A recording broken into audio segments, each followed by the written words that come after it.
उज्यालो radio नेटवर्कसँगै उज्यालो online र mobile एप्लिकेशनबाट एकसाथ प्रसारण भइरहेको नेपाल दर्पणमा साथी भोजेन्द्र बस्नेतसँगै अर्जुन पोखरेलको नमस्कार।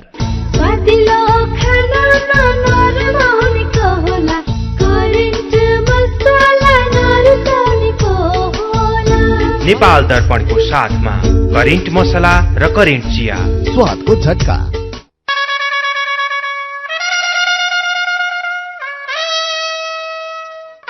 चुनाव 79 अब 4 दिन बाँकी। नेपाल दर्पण सुरु गरौं मुख्य खबरका शीर्षकहरूबाट। चुनावको लागि सुरक्षा व्यवस्था कडा, मतदान केन्द्रमा 30 मिनटभित्र पुग्न सक्ने गरी पर्याप्त रिजर्भ फोर्सको व्यवस्था, मत संकेत गरिसकेका मतपत्रको गोपनीयता भंग नगर्न प्रमुख निर्वाचन आयुक्त थपलियाको आग्रह। बिग्रिएको अर्थतन्त्रमा केही सुधार, पोहोर 88 अर्बले घाटामा रहेको शोधानन्तर स्थिति अहिले 12.5 अर्ब रुपियाँ नाफामा, 3 महिनामा 2 खर्ब 81 अर्ब रुपियाँ रेमिट्यान्स भित्रियो। अतिरिक्त शुल्क लिएर विश्वकप फुटबलको प्रत्यक्ष प्रसारण गर्ने बाटो खुल्यो। अब हरेक सेटअप बक्स बापत कर बाहेक 500 रुपियाँ तिरेर मात्रै हेर्न सकिने। रूस युक्रेन युद्धको कडा शब्दमा निन्दा गर्दै G20 शिखर सम्मेलन सम्पन्न, आउँदो वर्ष सम्मेलन गर्ने गरी अध्यक्षता भारतीय प्रधानमन्त्री नरेन्द्र मोदीलाई हस्तान्तरण। र पाकिस्तानसँगको मैत्रीपूर्ण फुटबलमा नेपाल विजयी, दोस्रो एक दिवसीय क्रिकेटमा नेपालले युएईलाई 3 विकेटले हरायो। राप्ती इन्जिनियरिङ कलेज घोराही दाङको विद्यार्थी भर्ना सम्बन्धी सूचना। स्थापनाको पहिलो ब्याचमै इन्जिनियरिङ कार्यक्रमतर्फ पोखरा विश्वविद्यालय प्रथम तथा बीसीए तर्फ 5औं ब्याचमा गोल्ड मेडल प्राप्त गर्न सफल। लुम्बिनी प्रदेशकै उत्कृष्ट आईएसओ सर्टिफाइड यस कलेजमा बीई सिभिल र बीसीए कार्यक्रममा भर्ना खुलेकाले इच्छुक विद्यार्थीले तुरुन्त सम्पर्क गर्नुहोला। सम्पर्क Rapti engineering college Ghorahi Dang, phone 082 562 601, 98 578 35 990, 98 578 31 684। 3 वर्षे diploma in computer engineering, pre diploma in civil, survey अमिन र इलेक्ट्रिकल इन्जिनियरिङमा केही सिट खाली रहेकाले अध्ययन गर्न इच्छुक विद्यार्थीले छिटो सम्पर्क गर्नुहोला। आदरणीय मतदाताहरू, जय नेपाल। म विमलेन्द्र दिदी। यसपालिको निर्वाचनमा प्रतिनिधि सभाको लागि म समानुपातिक तर्फबाट उम्मेदवार भएको छु। तपाईहरुले भोट खसाल्न जाँदा पाले पालो गरी 4 पटक भोट खसाल्नुपर्छ। पहिलो पटक र तेस्रो पटक प्रत्यक्षको लागि, दोस्रो पटक र चौथो पटक समानुपातिकको लागि। समानुपातिकको मतपत्र कालो रङको हुनेछ। समानुपातिकको मतपत्रमा रुख चिन्हमा स्वस्तिक छाप लगाई भोट खसालिदिनु होला। तपाईहरुको जित हुनेछ, कांग्रेसको जित हुनेछ, संहिताको जित हुनेछ, लोकतन्त्र र गणतन्त्रको जित हुनेछ, संविधानको जित हुनेछ। प्रत्यक्ष तर्फको लागि रातो मतपत्रमा गठबन्धनको उम्मेदवारहरूको चिन्ह अनुसार स्वस्तिक छाप लगाई भोट खसालिदिनु होला। धन्यवाद। जय नेपाल। भर्ना खुल्यो। पूर्वाञ्चल विश्वविद्यालयबाट सम्बन्धन प्राप्त यस एक्मी इन्जिनियरिङ कलेजमा शैक्षिक सत्र 2079-80 का लागि स्नातक तहमा बीई सिभिल, बीई कम्प्युटर र बी आर्किटेक्चरमा भर्ना खुल्यो। फारम भर्ने अन्तिम मिति 2079 मंसिर 8 गते, डबल दस्तुरमा मंसिर 12 गतेसम्म। सम्पर्क एक्मी इन्जिनियरिङ कलेज, सीता पाइला चौक, काठमाडौँ। सम्पर्क फोन नम्बर 01 53 80 445 र 56 70 924। आदरणीय बुवा आमा, दाजुभाइ, दिदीबहिनीहरूमा राष्ट्रिय स्वतन्त्र पार्टीको तर्फबाट म रवि लामी छानेको नमस्कार। मंसिर 4 गते हुने प्रतिनिधि सभा निर्वाचनमा घण्टी चुनाव चिन्हमा मतदान गरेर परिवर्तनको सारथी बन्न सबैमा हार्दिक अनुरोध गर्दछु। दाजुभाइ, दिदीबहिनी, छोडौ बिगर्नेलाई, घण्टीमा भोट हालौ अनि जिताउ इमानदारलाई, घण्टीमा भोट हालौ अनि जिताउ इमानदारलाई। नेपाल दर्पणमा अब खबरको सिलसिला। उच्च स्तरीय निर्वाचन सुरक्षा समितिले चुनावलाई स्वच्छ, स्वतन्त्र, निष्पक्ष र भयरहित रूपमा सम्पन्न गराउन गृह मन्त्रालय र मातहतका निकायलाई निर्देशन दिएको छ। निर्वाचन आयोगमा आज बसेको उच्च स्तरीय सुरक्षा समितिको बैठकले गृह मन्त्रालय मातहतका सबै निकायलाई निर्देशन दिने निर्णय गरेको हो। बैठकले चुनाव बिथोल्ने वा बहिष्कार गर्ने, बुथ कब्जा गर्ने, मतदातालाई मतदानको अवसरबाट वञ्चित गर्ने, डर, धाक, धम्की दिने लगायतका कार्यहरू गरी चुनावको स्वच्छतामा असर पुर्याउने कुनै कुनै पनि गतिविधिहरू हुन नदिन उपयुक्त सुरक्षा रणनीति अवलम्बन गर्ने निर्णय गरेको निर्वाचन आयोगले जनाएको छ। बैठकले मतदान शुरू हुनुभन्दा 48 घण्टा अघिदेखि मत परिणाम नआएसम्म जाँड रक्सी बिक्री वितरण तथा सेवनमा प्रतिबन्ध लगाउने निर्णय पनि गरेको छ। यस्तै बैठकले स्थिर समयमा हुन सक्ने अवांछित गतिविधिहरू रोक्न सुरक्षाकर्मी परिचालन गर्ने, हरेक मतदान केन्द्रमा 30 मिनेटभित्र पुग्न सक्ने गरी पर्याप्त रिजर्भ फोर्सको व्यवस्था मिलाउने, निर्वाचन सुरक्षा जोखिमका आधारमा आवश्यकता अनुसार सुरक्षा गस्ती परिचालन गर्ने समेत निर्णय गरेको छ। यस्तै बैठकले स्थलगत संवेदनशीलता अनुसार पर्याप्त मात्रामा अधिकार सम्पन्न घुम्ती टोली परिचालन गर्ने पनि निर्णय गरेको छ। निर्वाचन आयोगले मत संकेत गरिसकेको मतपत्रको गोपनीयता भंग नगर्न मतदाताहरूलाई आग्रह गरेको छ। प्रमुख निर्वाचन आयुक्त दिनेश कुमार थपलियाले सबै मतदातामा आफ्नो प्रतिनिधि गोप्य रूपमा छान्ने अधिकार रहेको भन्दै गोपनीयता भंग नगर्न सचेत गराउनु भएको हो।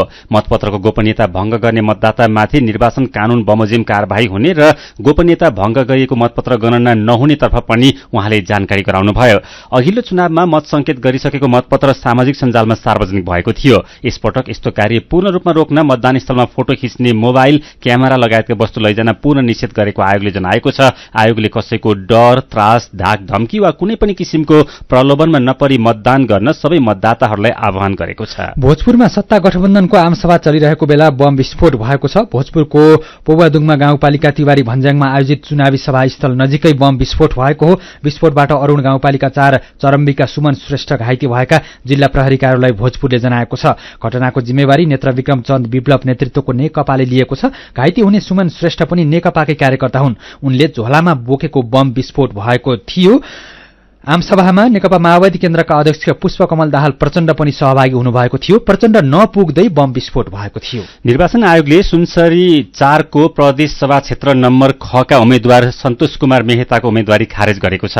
बहुविवाह सम्बन्धी कसुरमा सजाय भोगेको 3 वर्ष पूरा नभएको पाइएकोले मेहताको उम्मेदवारी खारेज गरेको आयोगले जनाएको छ। लोकतान्त्रिक समाजवादी पार्टी लोकसभाका तर्फबाट उम्मेद्वार बनेका मेहताले बहुविवाह सम्बन्धी कसुरमा सजाय भोगिसकेका थिए। यसैबीच भारतबाट ल्याउँदै गरेको अवैध मतपत्र सहित पर्सामा एकजना पक्राउ परेका छन्। भारतबाट नेपालको 10औं आउँदै गरेको भारतीय नम्बर प्लेटको मोटरसाइकल जाँच गर्दा 15,000 थान नक्कली मतपत्र भेटिएको सशस्त्र प्रहरी बल नेपाल पर्साले जनाएको छ। मतपत्र ल्याउने भारतको बिहारका इजाजत अहमदलाई प्रहरीले पक्राउ गरेको छ। प्रधानमन्त्री एवं नेपाली कांग्रेसका सभापति शेरबहादुर देउवाले देशलाई समृद्ध बनाउन र संविधानको रक्षाको लागि वर्तमान सत्ता गठबन्धन अझै लामो समयसम्म कायम राख्नुपर्ने आवश्यकता रहेको बताउनु भएको छ। गृह जिल्ला डडेलधुराको भागेश्वर गाउँपालिकामा भएको चुनावी आमसभामा देउवाले संविधान मिचिने खतरा बढेकोले पनि गठबन्धन गरेको जिकिर गर्नुभयो। यस्तै सत्ता गठबन्धनको अर्को घटक नेकपा माओवादी केन्द्रका अध्यक्ष पुष्पकमल दाहाल प्रचण्डले पनि विकास र समृद्धिको लागि गठबन्धन गरिएको दावी गर्नुभयो। भोजपुरको तिवारी भन्ज्याङमा भएको चुनावी सभामा प्रचण्डले राजनीतिक स्थिरताको लागि गठबन्धन गरिएको बताउँदै यो गठबन्धन लामो समयसम्म जाने दावी गर्नुभयो। यो चुनाव अग्रगामी र पश्चगामी बीचको लडाई भएकोले अग्रगामीहरूले चुनाव जित्नै पर्ने प्रचण्डको जिकिर छ। यसैबीच नेकपा एमालेका अध्यक्ष केपी शर्मा ओलीले मंसिर 4 गतेपछि एमाले सरकारमा आउने दावी गर्दै त्यसपछि नागरिकताको समस्या समाधान हुने जिकिर गर्नुभएको छ। सुनसरीमा भएको चुनावी सभामा अध्यक्ष ओलीले एमालेले नेपालीलाई नागरिकता दिनलाई नछेकेको तर विदेशीलाई नागरिकता दिन रोक्ने बताउनुभयो। उहाँले जन्मसिद्धका सन्तानले वंशजका आधारमा नागरिकता प्राप्त गर्ने ऐन 1 महिनाभित्र बनाएर अंगीकृतका सन्तानलाई वंशजका आधारमा नागरिकता दिने आश्वासन दिनुभएको छ।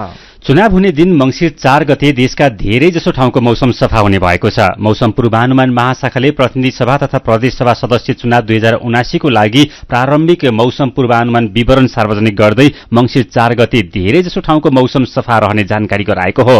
मतदानको दिन प्रदेश नम्बर 1 बागमती प्रदेश र गण्डकी प्रदेशको पहाडी तथा हिमाली भूभागमा आंशिक बदली रहे पनि वर्षा तथा हिमपातको सम्भावना भने कम रहेको महाशाखाले जनाएको छ। चुनावका लागि कर्मचारीहरू खटिने क्रम शुरू भएको छ। शुक्रबार र शनिबार मतदान स्थलमा बैठक, मतदान केन्द्र बनाउने लगायतका महत्वपूर्ण काम हुन्छन्। गएको वैशाखमा भएको पालिका चुनावमा देशका केही ठाउँमा हावाहुरी सहित पानी पर्दा यस्ता कार्यमा समस्या भएको थियो। देशभरिको तापक्रम भने क्रमिक रूपमा घटिरहेको छ। साथै मदन पौड्यालले मौसम पूर्वानुमान महाशाखाका वरिष्ठ मौसमविद वरुण पौडेललाई चिसो धेरै हुने सम्भावना कतिको रहेको छ भनेर सोध्नु भएको छ। चिसो चाहिँ अब बिस्तारै बढ्दै जाने कुरा भयो हैन। बिहान बेलुकाको हकमा चाहिँ विशेष गरेर यो उच्च हिमाली भूभागहरू जस्तै जुम्ला, हुम्ला यी क्षेत्रहरूमा चाहिँ 0 डिग्री -सम्म तापक्रम पुग्न सक्ने देखिन्छ त्यो समयमा। तराई अथवा चाहिँ पहाडी भूभागहरू उपत्यका जस्तो ठाउँहरूमा काठमाडौँ जस्तो ठाउँमा पनि अलिकति चाहिँ तापक्रम केही घट्ने देखिएको छ। बिस्तारै अब हाम्रो यो नोभेम्बर महिनाबाट डिसेम्बरमा जाडो याममा सुरु हुनेछ, त्यसले गर्दाखेरि हो। अर्को कुरा चाहिँ यो बादल लाग्ने पानी पर्ने चाहिँ त्यस्तो छैन, त्यति आत्तिनु पर्दैन। त्यसोबाट बच्ने उपाय चाहिँ हामीले गर्नुपर्ने हुन्छ। ठुलो चाहिँ वर्षा हुने होइन झरी लाग्ने अहिलेसम्म चाहिँ त्यस्तो प्रणाली देखिएको छैन। यदि त्यस्तो भयो भने हामी फेरि यसलाई चाहिँ अपडेट गर्दै जानेछौँ, यहाँहरू चाहिँ सम्पर्कमा पाइहाल्नुहुन्छ। अब मङ्सिर 4 कै कुरा गर्ने हो भने बिहान 7 बजेदेखि बेलुका 5 बजेसम्म त यसै पनि मतदान छ। नागरिक अर्थात् मतदाताहरू लाइनमा रहनुहुन्छ, मतदानमा भाग लिनुहुन्छ। अब अहिलेदेखि तयारी गर्ने हो भने तराई क्षेत्रमा केही त्यस्तो सम्भावित तयारी गर्न सकिन्छ अथवा कस्तो सुरक्षा कस्तो सावधानी अपनाउन सकिन्छ अथवा उच्च हिमाली क्षेत्रमा के गर्न सकिन्छ चिसोबाट अलिकति जोगिने गरी पनि? चिसोबाट गर्दाखेरि हामी बिहानै बेलुका बिहानै लाइनमा बस्छौँ भने चिसोबाट बस्ने उपाय लुगाहरू राम्रो न्यानो लुगाहरू तातो लुगाहरू लगाएर जानुपर्ने हुन्छ होइन। तर त्यस्तो ठुलो चाहिँ के अरे भनौँ न पानी पर्ने यस्तो खालको देखिएको छैन। तर कतिपय हिमाली भूभागहरूका क्षेत्रहरूमा हिमाली चाहिँ मतदान स्थलहरूमा चाहिँ दिउँसो पनि केही बादल लाग्न सक्ने देखिन्छ होइन। त्यस भएको हुनाले त्यस्तो ठाउँमा चाहिँ अलिकति हामी न्यानो लुगाहरू लगाएर बस्ने नै हो होइन। अरू चाहिँ त्यस्तो पानी वर्षाले चाहिँ डिस्टर्ब गर्ने खालको अहिलेसम्म देखिएको छैन। उहाँ हुनुहुन्थ्यो मौसम पूर्वानुमान महाशाखाका वरिष्ठ मौसमविद वरुण पौडेल। सीधा कुरा प्रश्न विचार, यो हो उज्यालो रेडियो नेटवर्क। नेपाल दर्पणमा खबरको सिलसिला बाँकी नै छ, सुन्दै गर्नुहोला। आमा योपालि भोट हाल्ने मङ्सिर 4, मतपत्र पनि 4वटा है। होइन के भन्छ यो, मङ्सिर 4 त भोट हाल्ने दिन हो, अनि मतपत्र 4वटा चाहिँ कसरी नि? आमा पनि प्रतिनिधि सभाको 2वटा छुट्टा छुट्टै मतपत्र हुन्छ। आफूले रोजेको उम्मेदवारलाई रातो रङको चिन्हहरू भएको मतपत्रमा र समानुपातिक तर्फको आफूले चाहेको दललाई कालो रङको चिन्हहरू भएको मतपत्रमा छाप लाउने। छाप लाउँदाखेरि नि आमा आफूलाई चित्त बुझेको एउटा मात्रै व्यक्ति वा दलको चुनाव चिन्हमा वरिपरिको घेरालाई नछुने गरी बीचमा छाप लाउनुपर्छ। त्यसपछि रातो चिन्हहरू भएको मतपत्र रातो रङले 1 लेखेको बाकसमा राखिदिने, कालो चिन्हहरू भएको मतपत्रलाई कालो रङले 2 लेखेको बाकसमा राखिदिने। यी दुवै मतपत्रमा एकैचोटि भोट हाल्ने होइन है आमा, पहिले उम्मेदवारलाई भोट हाल्ने अनि दललाई भोट हाल्ने। अनि यसो गर्दा 2टा मात्रै पो भयो त, अनि 4वटा चाहिँ कसरी त? यो त प्रतिनिधि सभाको उम्मेदवार र त्यसैको समानुपातिकलाई दिएको मत भयो नि आमा। अर्को 2टा मतपत्र प्रदेश सभाको लागि पनि लिएर स्वस्तिक छाप लगाउनुपर्छ। रातो चिन्हहरू भएको मतपत्र रातो रङले 3 लेखेको बाकसमा राखिदिने, कालो चिन्हहरू भएको मतपत्रलाई कालो रङले 4 लेखेको बाकसमा खसाल्ने। बल्ल पो बुझे, प्रतिनिधि सभा र प्रदेश सभा गरी पो 4 मतपत्र भएको रहेछ नि। हो त नि आमा, स्वस्तिक छाप लगाइसकेपछि त्यसको मसी अरू चिन्हमा नलाग्ने गरी पट्याएर 4वटै बाकसमा पालै पालो खसाल्दिने। बाकसको संकेत रङ पनि मतपत्रमा भएका चिन्हकै रङको हुन्छ है। प्रतिनिधि सभाको लागि बाकस 1 र 2, प्रदेश सभाको लागि बाकस 3 र 4 मा राखिदिने। आमानी, मङ्सिर 4, मतपत्र 4, मत संकेत 4 अनि बाकस पनि 4, बल्ल पो प्रष्ट भयो त। मतपत्रमा मतदान अधिकृतको सही हुनुपर्छ नि आमा फेरि। बुझे। ल यति बुझे पुग्छ है आमा।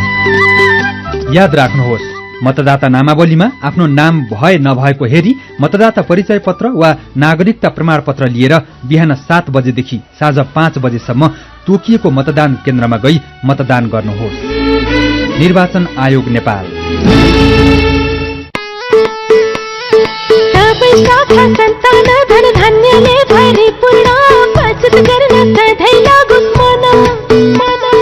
ग्लोबल आईएमई धनवृष्टि मुद्दती योजना, लगता जादू न हो सपना, हुन्छ 2 वर्षमा गुणा।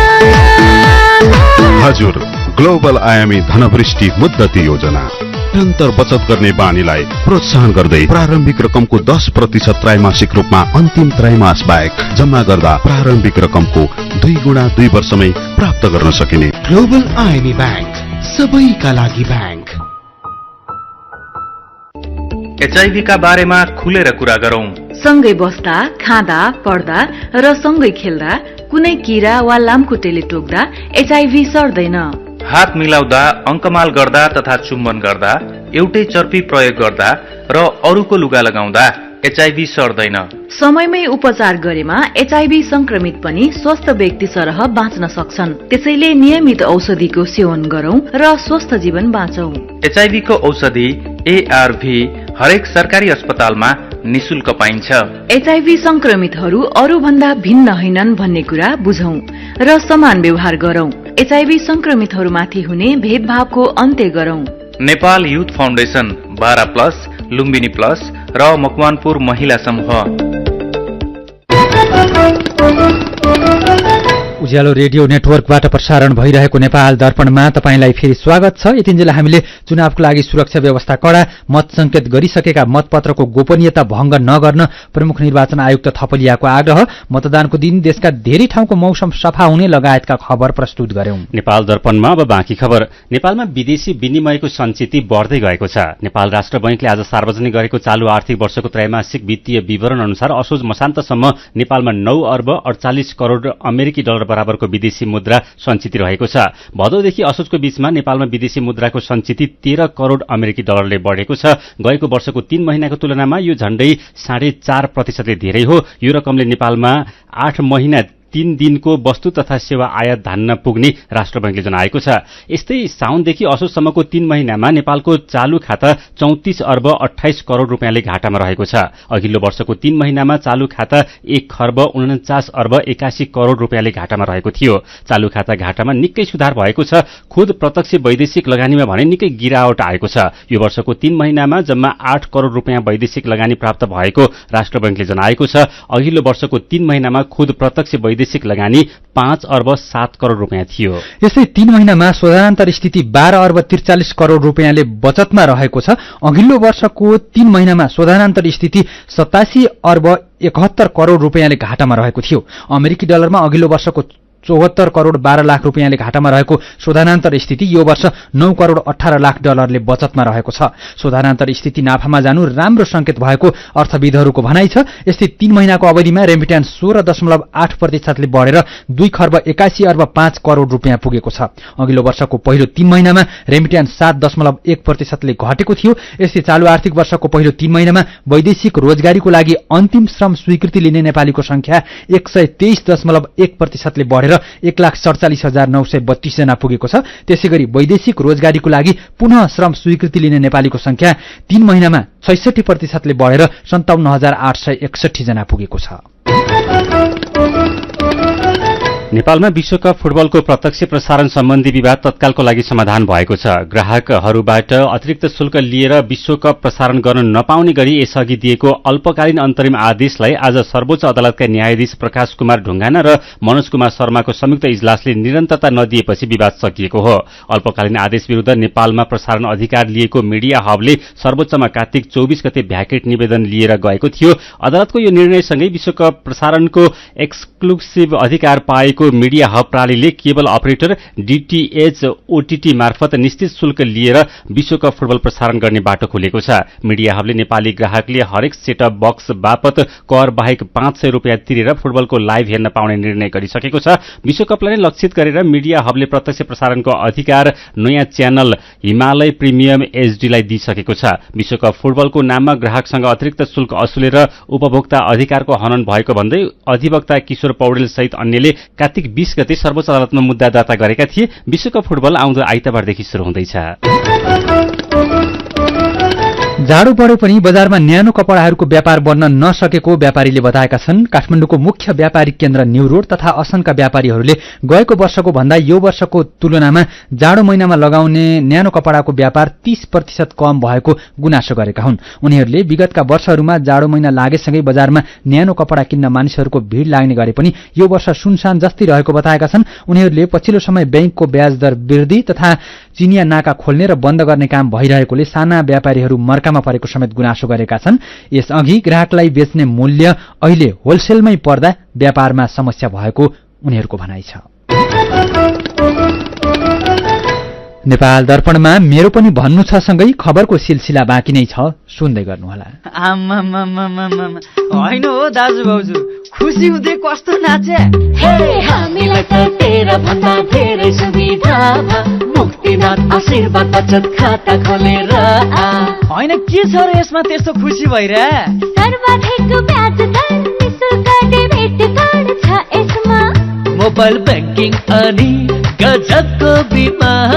खातामा बिमा हो नि, अब खुसीको छैन कुनै सीमा, बचत खातामा 1 करोड 1 लाखसम्मको बिमा।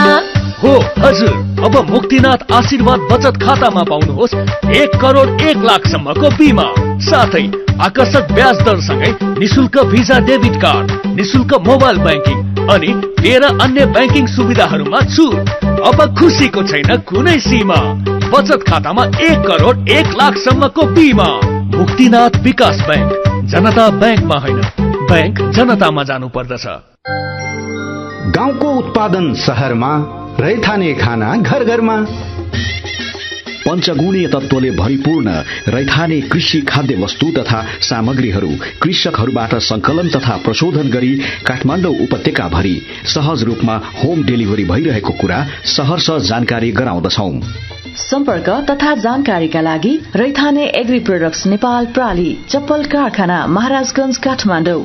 फोन नम्बर 01 40 15 658 40 15 662, मोबाइल नम्बर 98 434 21 743 र 98 550 45 242। रैथानेलाई तपाईले मोबाइल एपको लागि RAITHAANE रैथाने टाइप गरेर वा वेबसाइट www.raithanenepal.com मा गएर पनि भेट्न सक्नुहुनेछ।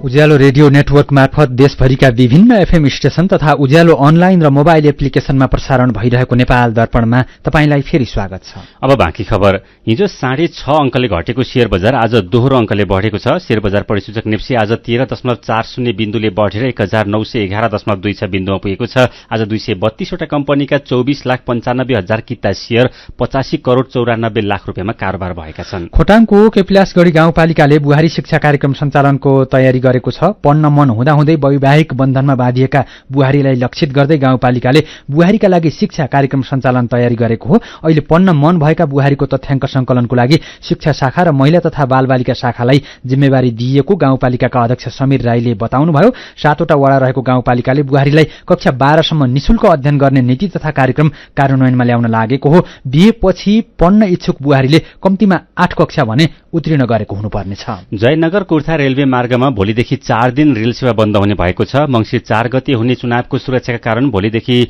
मंसिर 4 गते आइतबारसम्म रेल सेवा बन्द रहने नेपाल रेलवे कम्पनी लिमिटेडले जनाएको छ।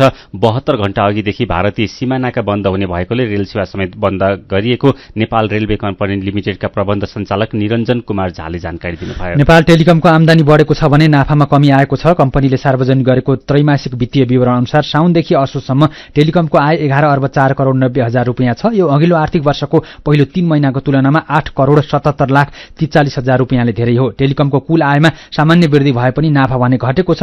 साउनदेखि असोजसम्म 2 अर्ब 22 करोड 55 लाख रुपियाँ खुद नाफा भएको र यो अघिल्लो आर्थिक वर्षको पहिलो 3 महिनाको तुलनामा 3 करोड 43 लाख रुपियाँले थोरै भएको टेलिकमले जनाएको छ। पछिल्लो 24 घण्टामा 9 जनामा कोरोना भाइरसको संक्रमण पुष्टि भएको छ। पीसीआर र एन्टिजन गरी 1620 जनाको नमूना परीक्षण गर्दा 9 जनामा कोरोना भाइरसको संक्रमण पुष्टि भएको स्वास्थ्य तथा जनसंख्या मन्त्रालयले जनाएको छ। थप 24 जना निको भएसँगै कोरोना भाइरसका सक्रिय संक्रमितको संख्या 475 जनामा झरेको छ।